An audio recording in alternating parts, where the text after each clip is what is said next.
So hello welcome all of you once again on the platform of miracle education. दोस्तों आज का ये video nursing course कर रहे छात्र, चाहे वो ANM, GNM, BSc nursing, post BSc nursing as well as MSc nursing छात्रों के लिए होने जा रही है।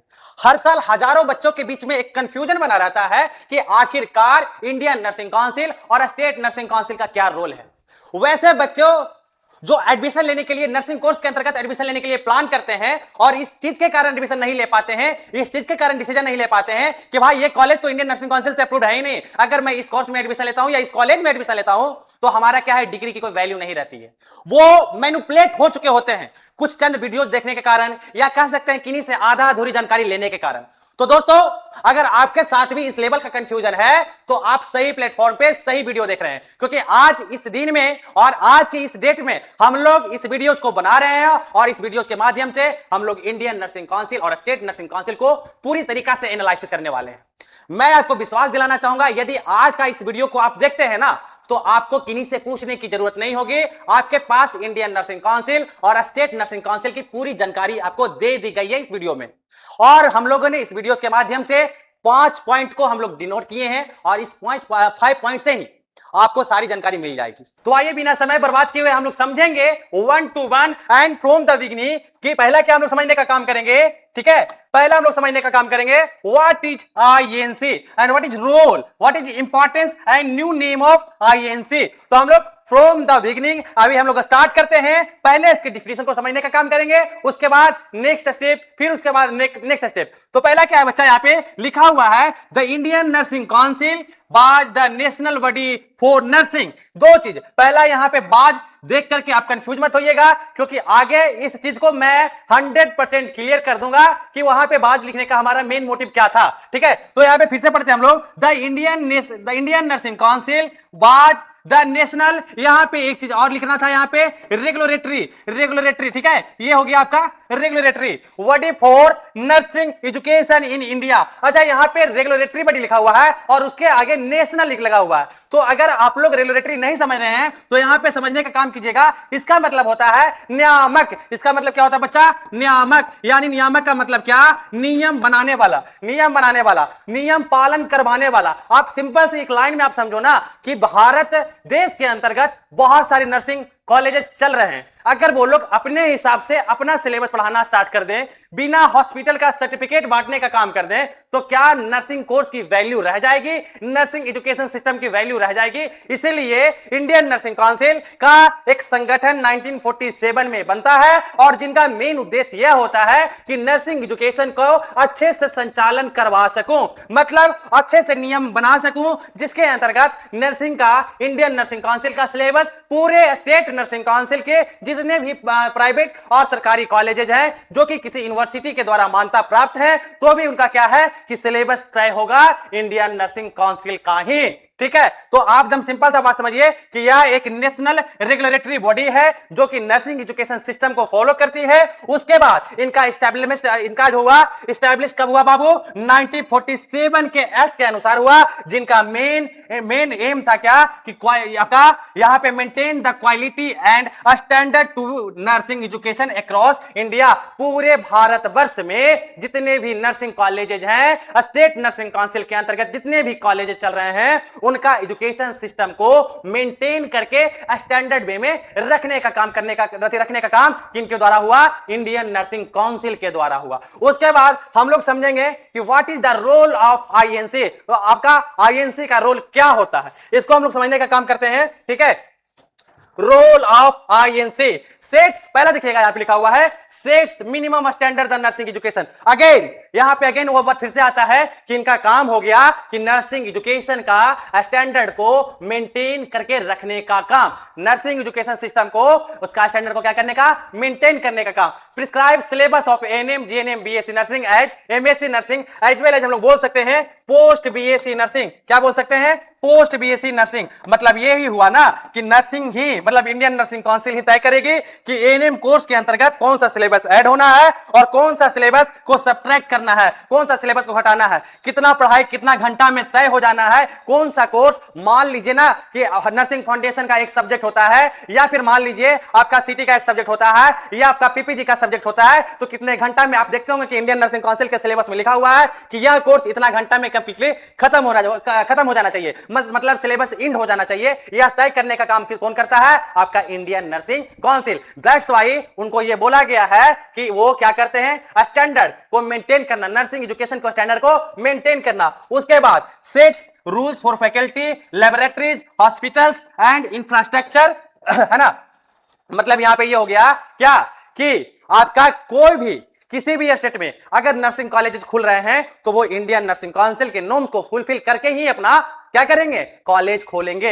उनके अकॉर्डिंग फैकल्टी का मिनिमम क्वालिफिकेशन क्या है, उनके पास किस लेवल का लैबोरेटरीज है, किस लेवल का इंफ्रास्ट्रक्चर है, ठीक है, वो कौन देखने का काम करेगा, क्या किसी कॉलेज के पास हॉस्पिटल है या नहीं है, वो सारे नॉर्म्स फुलफिल होता है किसके अंतर्गत? इंडियन नर्सिंग काउंसिल के नॉर्म्स के अंतर्गत। तब जाके उनके उस स्टेट में नर्सिंग कॉलेज का मान्यता मिलता है। उसके बाद वहां से फिर क्या होता है? नर्सिंग एजुकेशन लागू होता है कि यदि आपको एएनएम, जीएनएम और बीएससी नर्सिंग कोर्स में आपकी क्या हुआ? एडमिशन हुआ है, तो आपको यही सिलेबस पढ़ाया जाएगा, और वो सिलेबस तय करवाती कौन है? Indian nursing council. उसके बाद गिव्स आपका हो गया recognition to a nursing colleges. हाँ, कुछ नर्सिंग कॉलेजेज यदि आप इंडियन नर्सिंग काउंसिल के क्या नॉर्म्स पे फिट बैठते हैं तो आपको इंडियन नर्सिंग काउंसिल से भी मान्यता मिलता है। स्टूडेंट को नहीं, पर्टिकुलर उस कॉलेज को। उसके बाद maintain quality in the nursing education across India, again वही बात। उसके बाद हम लोग बात करेंगे, ठीक है, Why is INC इंपॉर्टेंट? अच्छा ठीक है, अगर INC का रोल है तो इतना क्यों इंपॉर्टेंट है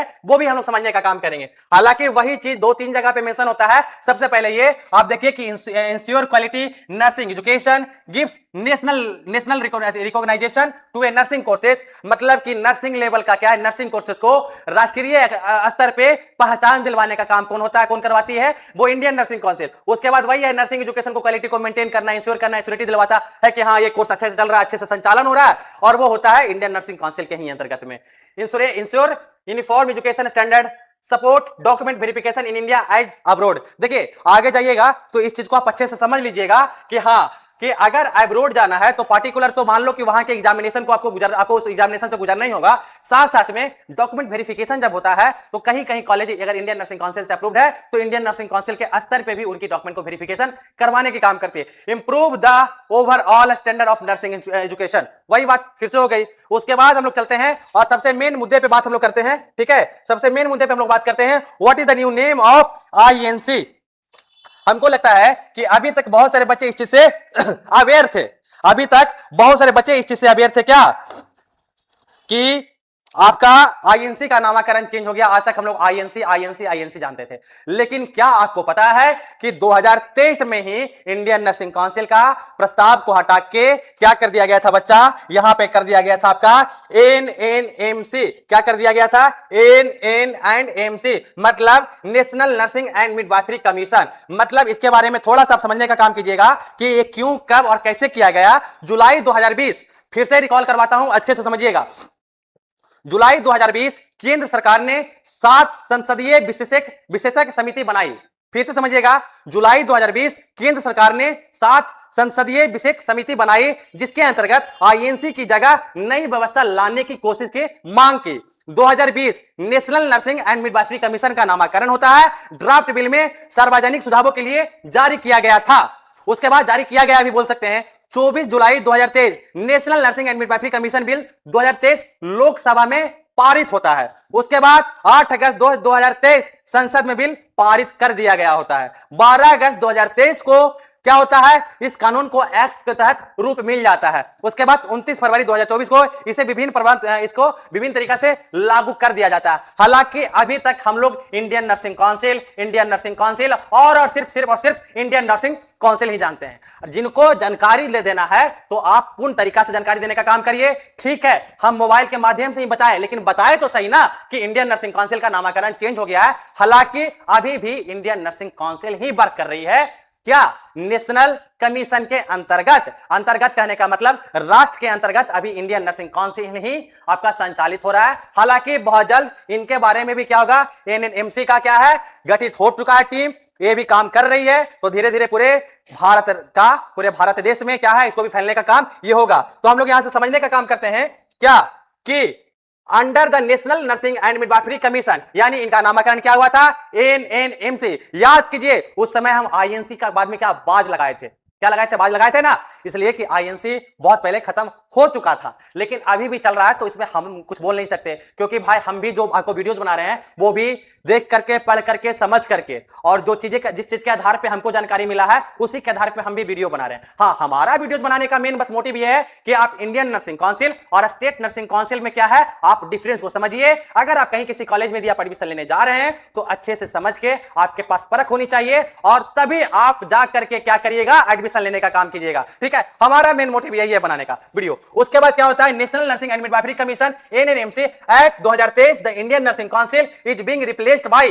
ठीक है, नेशनल नर्सिंग मिडवाइफरी, मतलब आपका इंडियन नर्सिंग काउंसिल को रिप्लेस करके एनएनएमसी बना दिया गया। उसके बाद इसको 2024 से लागू करना था। ठीक है, उसके बाद इसको हम लोग बाद में बात करेंगे, ठीक ना, कि क्या क्या इसको चेंज करने का काम किया गया था। इसमें बस मेन गोल यही था, बाकी चीजें हैं इसको हम लोग समझेंगे, ठीक है, लेकिन अभी नहीं, इसको हम लोग लास्ट में समझने का काम करेंगे, क्योंकि इसमें भी कुछ चीजें छुपी हुई है। ठीक है, उसके बाद हम लोग समझते हैं उसमें समझते हैं हम लोग क्या, what is a state nursing council, what is state nursing council, what is their role, इसका इंपॉर्टेंस समझने का काम करेंगे, और उसके बाद आरएन और आरएम को भी समझने का काम करेंगे। तो यहां से हम लोग समझते हैं what is state nursing council. A state nursing council is a state level statutory body that regulate the nursing profession within a particular state.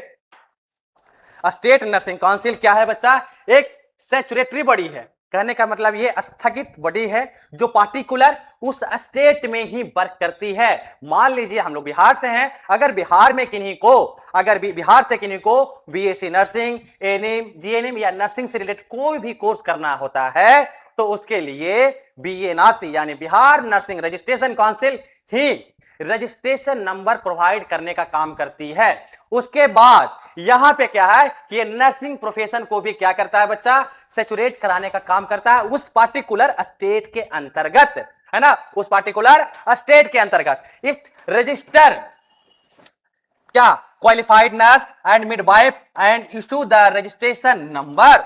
आ गई बात समझ में? यही चीज हम बार बार हमेशा मैं बताना चाहता हूं कि बच्चों, यदि आप आईएनसी और स्टेट नर्सिंग काउंसिल को अगर आप डिफरेंशिएट करिएगा ना, तो उसमें मैं फिर से अभी दोहराता हूं कि रजिस्ट्रेशन नंबर पर्टिकुलर जिस स्टेट नर्सिंग काउंसिल से या जिस स्टेट से आप नर्सिंग कोर्स कंप्लीट किए हैं, उसी स्टेट नर्सिंग काउंसिल के पास यह पावर होता है कि आपको रजिस्ट्रेशन नंबर दे, और वही रजिस्ट्रेशन नंबर के आधार पर यदि आप बीएससी नर्सिंग करते हैं तो आप एक रजिस्टर्ड नर्स कहलाते हैं। यदि आप एएनएम और जीएनएम डिप्लोमा कोर्स करते हैं तो आपके नाम के आगे आरएम यानी रजिस्टर्ड मिडवाइफरी या मिडवाइफ के नाम से आपका नामकरण होता है। और रजिस्ट्रेशन नंबर देने का काम कौन करता है? रजिस्ट्रेशन नंबर देने का काम उस पार्टिकुलर स्टेट नर्सिंग काउंसिल ही करता है, न कि आईएनसी। आईएनसी कभी रजिस्ट्रेशन नंबर नहीं देती है, आईएनसी नहीं देती है। तो आप समझ गए होंगे कि स्टेट नर्सिंग काउंसिल का क्या रोल है। उसके बाद ये समझ गए आप which legally allow them to practice as a nurses. यदि आप आरएन और आरएम का टैग लग जाता है, तब आप लीगली एक तरीके से समझिए कि आपको लाइसेंस मिल गया है उस स्टेट या फिर किसी स्टेट में आप क्या प्रैक्टिस करने के लिए। डिग्री लेने के बाद भी यदि आप जिस स्टेट यूनिवर्सिटी से यदि आपकी क्या है अप्रूवल कॉलेज, आपकी कॉलेज अप्रूव्ड है, आप वहां से पास होकर अगर सर्टिफिकेट निकल जाता है, फिर भी आप काम करने योग्य नहीं होते हैं जब तक आपका रजिस्ट्रेशन नंबर नहीं आ जाता है। उसके बाद हम लोग बात करेंगे what is the role of state nursing council. अच्छा, मान लीजिए कि अगर स्टेट नर्सिंग काउंसिल है तो इनका भी एक अपना रोल होगा। तो इनका रोल क्या होता है बच्चा? इनका रोल होता है कि registered qualified nurses and midwifery, मतलब यदि आप पर्टिकुलर उस स्टेट से कोर्स कंप्लीट किए हैं तो रजिस्ट्रेशन नंबर देने का काम कौन करेगा? State nursing council. और यही आपको क्वालिफाइड अगर आप करते हैं तो क्वालिफाइड नर्स बनाने का काम या कह सकते हैं रजिस्टर करने का काम किनके अंतर्गत होता है? स्टेट नर्सिंग काउंसिल के अंतर्गत। उसके बाद issue the registration number RN and RM, वही बात होगी फिर से। उसके बाद maintain the state register of nurses. आपका क्या है कि यदि उस स्टेट से कोई अगर नर्स निकलते हैं तो उनके रजिस्ट्रेशन नंबर को बढ़िया से रजिस्टर करके उनको मेंटेन रखने का काम कौन कराता है? आपका particular state nursing council. Renew the nursing registration, अगर वेयर इज एप्लीकेबल, हाँ, आपका रजिस्ट्रेशन नंबर को रिन्यू करवाने का काम कौन करवाता है? पर्टिकुलर आपका state nursing council. Monitor professional ethics and conduct, ठीक है। उसके बाद आपका inspect nursing institution according to state regulation, ensure that only registered nurse are legally allow to practise. हाँ देखिए यहाँ पे क्या है कि यदि मान लो किसी कॉलेज को खुलना, किसी कोई कॉलेज खुल रहा है तो उसको इंस्पेक्शन करने का काम भी कौन करता है और परमिशन देने का काम, अगर कॉलेज चल रहा है तो रजिस्ट्रेशन नंबर आपका स्टेट नर्सिंग काउंसिल से भी अप्रूवल लेना होता है, और अगर वो कौन करवाता है उसको जाके इंस्पेक्शन करने का काम, उसको देखने का काम, उसके बाद उसको संचालन करने के लिए क्या मान्यता देने का काम कौन करता है? आपका स्टेट नर्सिंग काउंसिल। उसके बाद अगर कोई इलीगल तरीका से रजिस्ट्रेशन नंबर नहीं है और वो इस लेवल का प्रैक्टिस कर रहे हैं तो उस पे क्या है? लीगली एक्शन लेने का काम कौन करता है? आपका स्टेट नर्सिंग काउंसिल। उसके बाद हम लोग बात करेंगे why is state nursing council important. Same चीज, ठीक है, सेम चीज यहां पे देखिएगा लिखा हुआ है, why is state nursing council important to provide the legal licence to practice as a registered nurse. मतलब फिर से वही आ गया ना, state nursing council registration number is required for legal nursing practice, required most government nursing recruitment, important for hospital job, higher education and registration transfer, help maintain professional standard and patient safety। पहला चीज यहां पे देखिएगा, provide the legal licence. Legal licence मतलब आपको legally काम करने के लिए परमिशन अगर कोई देता है तो आपका पर्टिकुलर स्टेट नर्सिंग काउंसिल। अगर आप जिस कॉलेज से या जिस यूनिवर्सिटी के अंतर्गत आपकी डिग्री कंप्लीट हुई है, आप अपना डिग्री डोमिसाइल लगा करके आप रजिस्ट्रेशन नंबर के लिए क्या करते हैं? अप्लाई करते हैं। जैसे ही आपका रजिस्ट्रेशन नंबर आता है तो आप लीगली काम करने के लिए क्या हो जाते हैं? उत्तीर्ण हो जाते हैं। उसके बाद required the most government nursing recruitment, अगर किसी लेवल की वैकेंसी आती है तो क्या करता है? रिक्वायर्ड, फिर क्या करता है? इसको ये रिक्रूट करने का काम करता है। नर्सिंग काउंसिल के जरिए भी यदि कोई वैकेंसी आता है तो रिक्रूट यहां से भी होता है, इनके माध्यम से भी होता है। हेल्प, उसके बाद important for hospital job higher education. हाँ जाहिर सी बात है, जब तक आपके पास रजिस्ट्रेशन नंबर नहीं आएगा तो ना तो आप हायर कोर्स में आप एडमिशन ले सकते हैं और ना ही किसी हॉस्पिटल में जॉब कर सकते हैं, ठीक है। उसके बाद help maintain professional standard and patient safety, सब वही बात है कुल मिलाकर के। What is RM? Registered nurse BSc nursing. जो बीएससी नर्सिंग कंप्लीट करते हैं, रजिस्ट्रेशन नंबर अगर स्टेट देती है तो वो नाम के आगे आरएम का टैग लगाएंगे। यदि कोई डिप्लोमा यानी एएनएम जीएनएम करके आ रहा है तो वो नाम के आगे अपना आरएम का टैग लगाते हैं। The RN and RM registration number is issued by the state nursing council after verify your qualification, it's act your professional licence to practise legally as a nurse. मतलब कि जब तक रजिस्ट्रेशन नंबर नहीं आया आप legally काम करने योग्य नहीं है। जैसे ही आपके पास रजिस्ट्रेशन नंबर आता है आप काम करने योग्य हो जाते हैं, ठीक है। उसके बाद यहां लिखा हुआ important point, university awarded your degree while the state nursing council issue your registration number, a nursing degree alone does not authorise you to practice as a registered nurse, valid state nursing council registration number is also required। एक university से अगर आपकी degree मिल भी जाती है तो आप काम करने योग्य नहीं होते हैं जब तक कि आपका रजिस्ट्रेशन नंबर नहीं आता है। वही लिखा हुआ है कि आपकी डिग्री आने के बाद भी आप क्या है? योग्य नहीं है। उसके बाद आगे बढ़ते हैं हम लोग तीसरा पॉइंट पे बात कर रहे हैं। If my nursing degree is recognized and I have a valid state nursing registration, which government nursing examination can I apply for? देखो इस चीज के लिए भी लोग बहुत सारा अफवाह बना के रख दिए हैं कि यदि आपका स्टेट नर्सिंग काउंसिल से यदि डिग्री सिर्फ अप्रूव्ड है, वहां का रजिस्ट्रेशन नंबर है, तब जाकर के क्या होगा? आप नॉर्सेट या फिर आपका ईएसआईसी जैसा एग्जामिनेशन को फॉर्म को फिलअप कर सकते हैं, आरआरबी का फॉर्म को फिलअप कर सकते हैं। आप दिखाइए कि कहां है भाई वो चीज।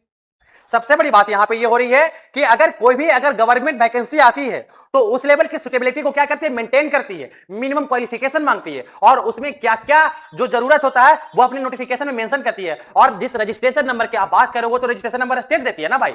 और अगर स्टेट का रजिस्ट्रेशन नंबर आता है तो वो क्यों उस फॉर्म को फिलअप करने के लिए एलिजिबल नहीं होंगे? बिल्कुल एलिजिबल होंगे और आप भर सकते हैं। आप समझिएगा यहां पर, if you have completed nursing courses from a recognized institution and hold valid state nursing council registration, या आपके पास वही रजिस्ट्रेशन नंबर आता है, you may be eligible to, ठीक है, apply for many government nursing examination।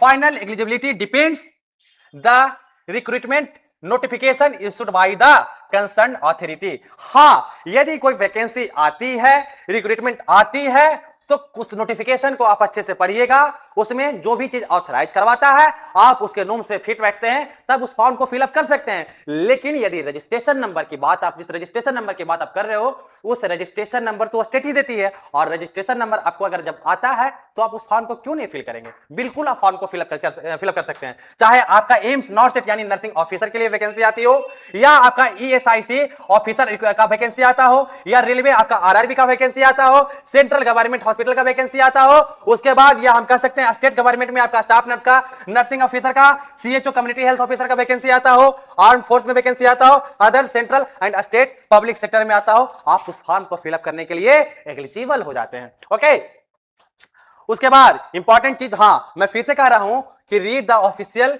Recruitment notification carefully. जब भी कोई वैकेंसी आता है, उसका नोटिफिकेशन आता है, तो उसको आप पढ़ने का काम करिएगा, पढ़ करके ही उस फॉर्म को फिलअप करिएगा। उसके बाद a nurse qualification from recognised institution is required. जाहिर सी बात है कि आप जिस स्टेट से पढ़ रहे हैं उसका क्या है कि आपका यूनिवर्सिटी मान्यता प्राप्त होना चाहिए, आपकी कॉलेज मान्यता प्राप्त हो जाना चाहिए, तभी आपको रजिस्ट्रेशन नंबर मिलता है। उसके बाद आपका रजिस्ट्रेशन नंबर कब मिलता है? जब आपका डिग्री 4 साल का कंप्लीट हो जाता हो, 3 साल का कंप्लीट हो जाता है, या फिर 2 साल का कंप्लीट हो जाता है, उसके बाद आप रजिस्ट्रेशन नंबर के लिए अप्लाई करते हैं, देन आपका रजिस्ट्रेशन नंबर मिलता है, तब आप एलिजिबल हो जाते हैं। फुलफिल एलिजिबिलिटी कंडीशन और मेंशन द नोटिफिकेशन। देखिए यहां पे नोट करके लिखा हुआ है स्टेट नर्सिंग काउंसिल रजिस्ट्रेशन, है ना, जो क्या है इसेंशियल है, but final eligibility always depend on the rules पर रिस्पेक्टिव रिक्रूटमेंट अथॉरिटी। ये कह सकते हैं कि नोटिफिकेशन में जिस आधार पे जो मिनिमम क्वालिफिकेशन या जो मिनिमम क्राइटेरिया खोजता है उस पे भी डिपेंड करता है, बट रजिस्ट्रेशन इज इसेंशियल। ये इंपॉर्टेंट है, ये इंपॉर्टेंट है। उसके बाद यहां पे हम लोग बात करेंगे अब 4 पॉइंट पे। 4 पॉइंट पे क्या लिखा हुआ है बच्चा? यहां लिखा हुआ है if you want to work in the health care sector in a foreign country which is important, है ना, आईएनसी और स्टेट नर्सिंग काउंसिल।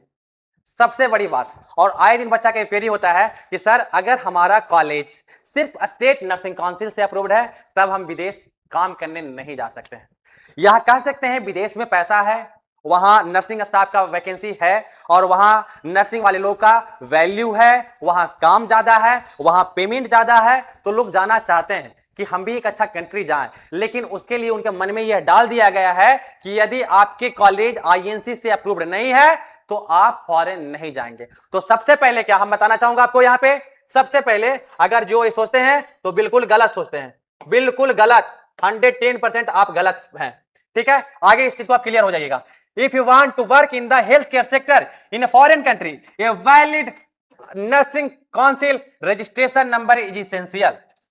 मतलब कि आपका स्टेट नर्सिंग काउंसिल, जिस स्टेट से आप हैं उस स्टेट में जहां से आपकी नर्सिंग की पढ़ाई कंप्लीट हुई है, उस स्टेट नर्सिंग काउंसिल का रजिस्ट्रेशन नंबर इंपॉर्टेंट है। उसी रजिस्ट्रेशन नंबर के बिहाफ पे आपको लाइसेंस मिलता है कि आप फॉरेन कंट्री पे में काम करते हैं। आईएनसी थोड़ी ना रजिस्ट्रेशन नंबर देता है भाई, आईएनसी थोड़ी ना कोई सर्टिफिकेट देती है भाई, पर्टिकुलर स्टूडेंट को थोड़ी ना देती है कि हाँ आईएनसी का एक सर्टिफिकेट लगा दिए, रजिस्ट्रेशन नंबर लगा दिए, अभी ना कोई एग्जामिनेशन का हम इस कंट्री से उस कंट्री चले गए, ऐसा नहीं होता है। उसके लिए भी कुछ टर्म्स होते हैं, उनके लिए भी एक एग्जामिनेशन होते हैं, इंग्लिश लैंग्वेज का एग्जामिनेशन होते हैं, और सबसे जो कंपलसरी है, इट्स कंपलसरी कि आपके पास you have your registration number particular जिस स्टेट से आपकी नर्सिंग कोर्स की पढ़ाई कंप्लीट हुई है।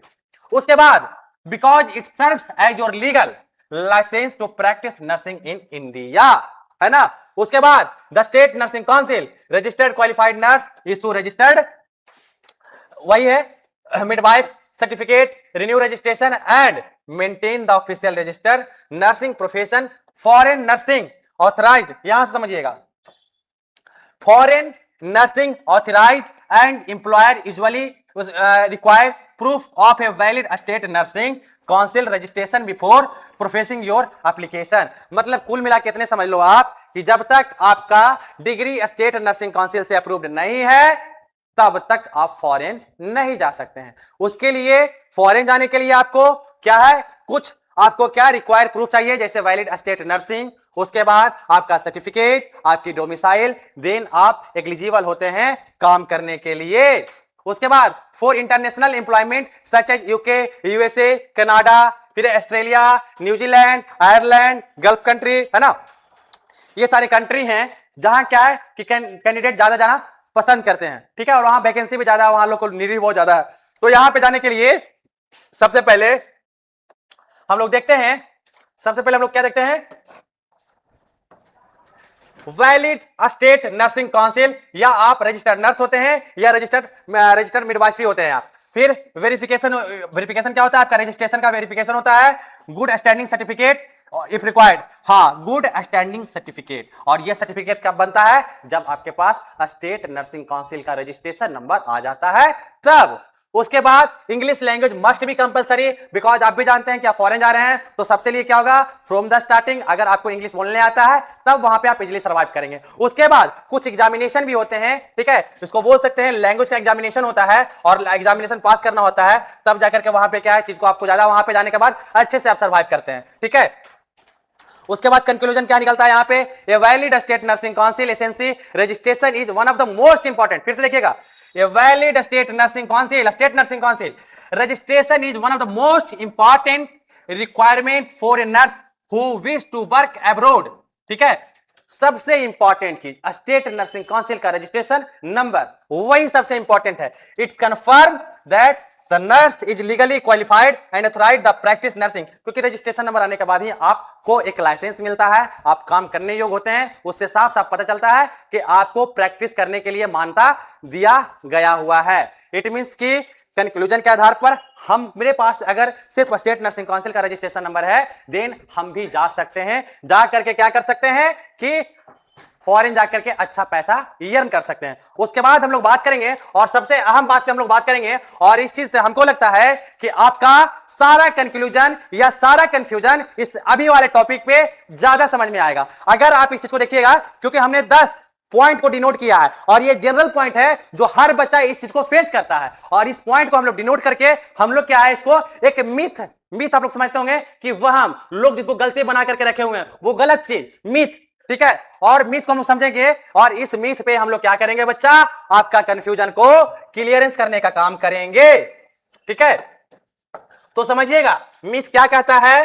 पहला मिथ में क्या है कि इंडिया, या फिर बोलते हैं इसको क्या कि इंडियन नर्सिंग काउंसिल, या आपका फिर हो गया आपका, या फिर आपका वही आपका जो नामकरण हुआ, इसका न्यू नेम हुआ आपका NNMC, या हम चलते हैं अभी इंडियन नर्सिंग काउंसिल पे शुरुआत करते हैं। Indian nursing council gives the nursing registration number या RNRM। तो क्या आप भी समझ रहे होंगे कि यदि इसका आंसर देने की बारी आती होगी तो आप भी देंगे कि गलत, कभी आपका इंडियन नर्सिंग काउंसिल या आपका NNMC कभी रजिस्ट्रेशन नंबर नहीं देता है। कौन देता है? बाय स्टेट नर्सिंग काउंसिल, ठीक है। दूसरा मिथ को हम लोग समझेंगे कि if my college has INC approval, state nursing council approval is not required. क्या हमारी कॉलेज को, अगर हमारी कॉलेज इंडियन नर्सिंग काउंसिल से अप्रूव्ड है तो स्टेट नर्सिंग काउंसिल का कोई भी रिक्वायरमेंट नहीं है क्या? ऐसा है तो आप क्या दीजिएगा? बिल्कुल गलत। यहां पे नर्सिंग काउंसिल क्या है? A nursing college normally require state nursing council recognisation, क्योंकि इंडियन नर्सिंग काउंसिल तो कभी रजिस्ट्रेशन नंबर देता ही नहीं है, ठीक है, वो तो कॉलेज होता है, ठीक। तो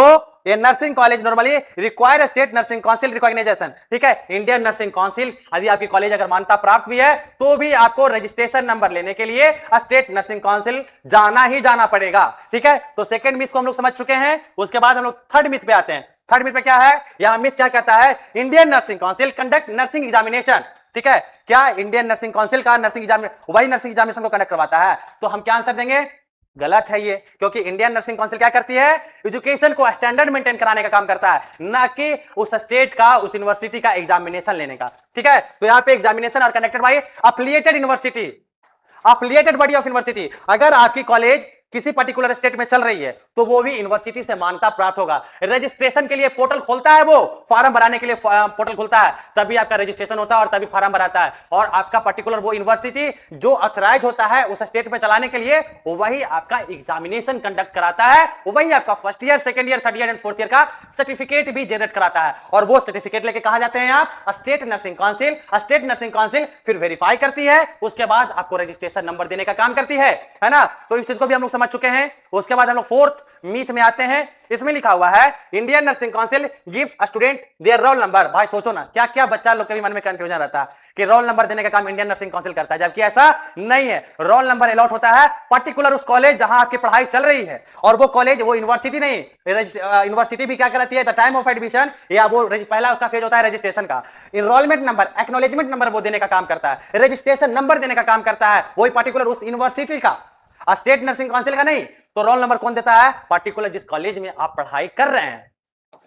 उसके बाद हम लोग फिफ्थ मिथ में आते हैं, जिसमें लिखा हुआ है कि after getting my nursing degree I can क्या लिखा हुआ, after getting my nursing degree I can start working immediately. क्या आप सोचने वाली बात है, आप क्या डिग्री लेके काम करने योग्य हैं, प्रैक्टिस कर सकते हैं? तो नहीं, जब तक आपका स्टेट नर्सिंग काउंसिल का रजिस्ट्रेशन नंबर नहीं आता है आप काम करने योग्य होते ही नहीं है। ठीक है। उसके बाद छठा में हम लोग बात करते हैं सिक्स्थ में कि if my college letter loss their recognition, क्या मेरी डिग्री इनवैलिड होती है? तो नहीं, ऐसा बिल्कुल नहीं है। ठीक है। उसके बाद हम लोग सेवंथ में आते हैं, क्या लिखा हुआ है इसमें, Indian nursing council directly control every nursing college.